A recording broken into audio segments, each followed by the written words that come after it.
বলেছিলে গো ভালোবাসি গো।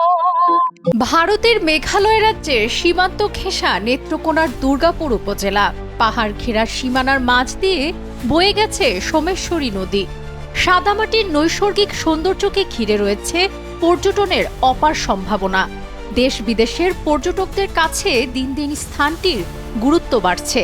রয়েছে অর্থনৈতিক সম্ভাবনা। ফ্যামিলি নিয়ে বেড়াতে আসছি। অনেক সুন্দর পরিবেশ, প্রাকৃতিক পরিবেশ। আমাদের বাংলাদেশটা যে এত সুন্দর, এগুলো না দেখলে বোঝা যায় না। অনেক ভালো লাগছে, আপনারাও ঘুরতে আসেন, ভালো লাগবে। গত কয়েক বছরে এই অঞ্চলের পর্যটনকে ঘিরে এসেছে আমূল পরিবর্তন। দেশের বিভিন্ন স্থান থেকে লাখো পর্যটক ভিড় করছেন আশেপাশের বিভিন্ন স্পটে। অক্টোবর থেকে মার্চের শেষ পর্যন্ত পর্যটকদের আনাগোনা থাকে সবচেয়ে বেশি। এই সময় পর্যটকদের বেশি আকর্ষণ করে বিজয়পুর ও বিপিনগঞ্জের সাদামাটির পাহাড় ও সোমেশ্বরী নদীর স্বচ্ছ পানি। এখানে ঘুরতে আসছি কারণ এটা অনেক বিখ্যাত একটা জায়গা ময়মনসিংহ জেলার মধ্যে। এইখানে আপনার পর্যটন এরিয়ার মতো কিন্তু পর্যটন এরিয়া, কিন্তু এখানে পর্যটন এরিয়ায় যা যা থাকা দরকার, অর্থাৎ যেগুলো সার্ভিস থাকলে আসলে একটা মানুষের সুবিধা হবে, সঠিক দোকানপাট, থাকার জন্য সুষ্ঠু ব্যবস্থা, এগুলো নাই। পাহাড় এরিয়া প্লাস হচ্ছে চীনামাটির যে পাহাড়, এগুলো খুবই মনোমুগ্ধকর। বাট এখানে যে প্রবলেমটা হচ্ছে যে অনেক দূর থেকে লোকজন আসে, বাট দেখা যায় যে ওয়াশরুম খুব দরকার হয়। তো সেক্ষেত্রে যদি প্রশাসনের দিকে দৃষ্টি দেয়, এদিকে যোগাযোগ ব্যবস্থাটা একটু রাফ। সো সেক্ষেত্রে যদি যোগাযোগ ব্যবস্থাটা একটু ভালো করে, দেখা যায় দিনে এসে দিনে চলে যাওয়া লাগে, কারণ এখানে রেস্ট হাউসের তেমন একটা সংকুলন নাই। তো প্রশাসনের দৃষ্টি আকর্ষণ করছি, সবাই যেন এখানে প্রশাসন যেন সদয় দৃষ্টি দেয়।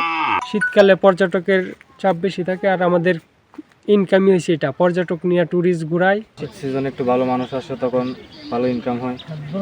সিজন ছাড়া এখানে আমরা আসি না, মূলত সিজনে আমরা আসি। এখানে সিজনে ভালো মানুষও আসে। পর্যটন ঘিরে স্থানীয় অনেকের চলছে জীবন জীবিকা। বিশেষ আকর্ষণ আরজালি বাউল। পর্যটকদের গান শুনিয়ে মাতিয়ে তোলাই হচ্ছে তার পেশা। বলেছিলে গো ভালোবাসি গো, আজ গো এমন হলো, এমন হলো, এমন হলো। আর আমার জন্য বিপদ হয়ে আমি চলি, আমি অসহায় মানুষ, মাঝে কম বেশ দেয়, এদিকে কিছু থাকা, খাওয়া, যাতায়াত সহ পর্যটকদের জন্য সুযোগ সুবিধা বাড়াতে কাজ করছে প্রশাসন, জানালেন উপজেলা নির্বাহী কর্মকর্তা। ঐতিহ্য, সৌন্দর্য এবং সম্পদে পরিপূর্ণ দুর্গাপুর উপজেলায় পর্যটকদের জন্য নানান রকম প্রাকৃতিক সৌন্দর্য এবং আদিবাসীদের একটি গোষ্ঠী রয়েছে, যেখানে পর্যটকরা আসলে এখানকার এই প্রাকৃতিক সৌন্দর্যকে উপভোগ করতে পারে। এবং এখানে কিছু প্রাকৃতিক সম্পদ রয়েছে, যেমন চীনামাটির পাহাড় রয়েছে, এছাড়া রানীখং মিশন রয়েছে, এছাড়া সোমেশ্বরী নদীর সৌন্দর্য সকল পর্যটককেই আকর্ষণ করে।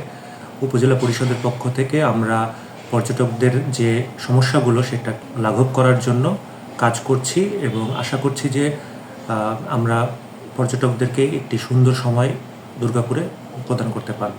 2021 সালের 17 জুন জিআই সনদ পায় দুর্গাপুর উপজেলার বিজয়পুরের পর্যটন স্পট সাদামাটি। সাদামাটির পাহাড় ছাড়াও পাহাড়ি কন্যা নামে খ্যাত সোমেশ্বরী নদী, বিজয়পুর 0 পয়েন্ট, কমলা বাগান, রানীখং মিশন, রাশিমুনি স্মৃতিসৌধ, পাহাড়ি নৃগোষ্ঠীর পাহাড়, ফান্দা ভ্যালি সহ রয়েছে ছোট বড় অসংখ্য পর্যটন স্পট। আল নোমান শান্তর পাঠানো তথ্যচিত্রে ডেস্ক রিপোর্ট, সাবরিনা কাজী, কালের কণ্ঠ।